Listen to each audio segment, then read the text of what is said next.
let's talk about money sabotages, because guess what? They don't magically disappear when you make more money. Even millionaires have them, and I'm sure billionaires do.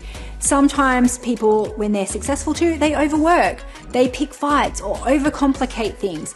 For me, sabotage often shows up as procrastination or trying to make things perfect before sharing them. It's just my brain's way of protecting me from fear of failure or judgment. Now, the good news is once you see the pattern of your particular sabotage, you can change it.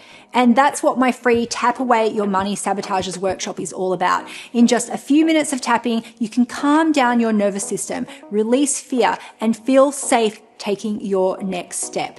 Inside Money Bootcamp, we have an entire lesson on sabotages, and this month's free resource gives you a taste of that work. It's a tap-along video workshop where you'll tap with me to release fear and resistance around money, success, and visibility. Now, if you haven't heard of it before, EFT, Emotional Freedom Technique, or tapping, is a very simple but profound way to calm down your nervous system and feel safe receiving more. So you can watch the tap-along video just by clicking the link below, and I promise you, you will feel lighter, calmer, and more grounded by the end.